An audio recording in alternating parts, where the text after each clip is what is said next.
Hi நண்பர்களே, நான் உங்கள் நெல்லைவேலு. நண்பர்களே, இன்றைக்கி இந்த பதிவு யாருன்னா நம்ம ஜெயஸ்ருதி அம்மா டீச்சர் அம்மாவுக்கு.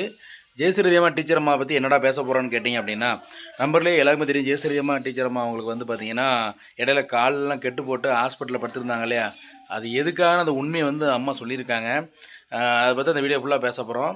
இப்போ வந்து பார்த்திங்கன்னா நம்ம ஜெயஸ்ருதி அம்மா காலில் கெட்டு போட்டிருந்தாங்களா ஆஸ்பத்திரியில், அது எதுக்குன்னா அவங்களுக்கு வந்து ஏற்கனவே முதல்ல தைராய்டு இருக்குதான், தைராய்டு பிரச்சனை இருக்குது. அதுக்கப்புறம் இந்த காலில் வந்து எனக்கு இந்த நீர்க்கட்டி மாதிரி பிரச்சனை வந்து புண்ணாகி அதனால் நடக்க முடியாமல் ஹாஸ்பிட்டலில் படுத்திருந்தேன் அப்படின்னு சொல்லி அவங்க வயலில் சொல்லியிருக்காங்க.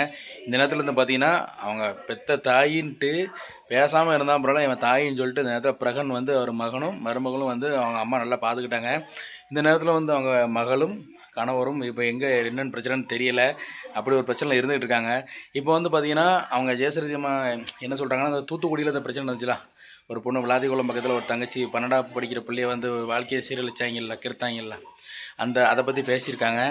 என்னென்னு பார்த்திங்கன்னா, முன்னாடியெல்லாம் பொம்பளை பிள்ளை பிறந்துச்சுன்னா பால் எல்லாம் கொடுத்து ரொம்ப இது பண்ணிடுவாங்கள்ல பிள்ளைகளை, நெல் இதெல்லாம் அப்படின்னு சொல்லி சொல்லியிருக்காங்க. அம்மா நீங்கள் பேச ஒரு சின்ன ஒரு தவறு இருக்குது. அந்த காலத்தில் அப்படி பண்ணாங்க. ஆனால் இந்த காலத்தில் வந்து பார்த்திங்கன்னா பெண்கள் பூரா வீரமிக்க பெண்களாக சிங்க பெண்களாக இருக்காங்க. எல்லா துறையிலையும் பெண்கள் தான் இருக்காங்க. விமானத்துறையாக இருக்கட்டும், கப்பல் துறையாக இருக்கட்டும், போக்குவரத்து துறையாக இருக்கட்டும், ஒரு ஐஏஎஸ் ஐபிஎஸ் அதிகாரியாக பெரிய பெரிய அதிகாரிகளாக இருக்காங்க. நீதிமன்றத்தில் ஜட்ஜாக கூட இருக்காங்க. அப்படி இருக்க காலத்தில் வந்து பெண்களுக்கு வந்து இந்த காலத்தில் பாதுகாப்பு வேணும் அப்படின்னு சொல்லியிருக்கீங்க. நீங்கள் ஒரு ஆசிரியர், நீங்கள் உங்கள் பள்ளிக்கூடத்தில் பிள்ளைகளுக்கு எப்படி வீரமாக இருக்கணும், எப்படி திறமையாக இருக்கணும்னு சொல்லி கலைகளை சொல்லிக் கொடுங்க. அதே மாதிரி வந்து பார்த்திங்கன்னா நம்ம பெண்கள் தான் நம்ம நாட்டின் கண்கள்னு சொல்லுவாங்க.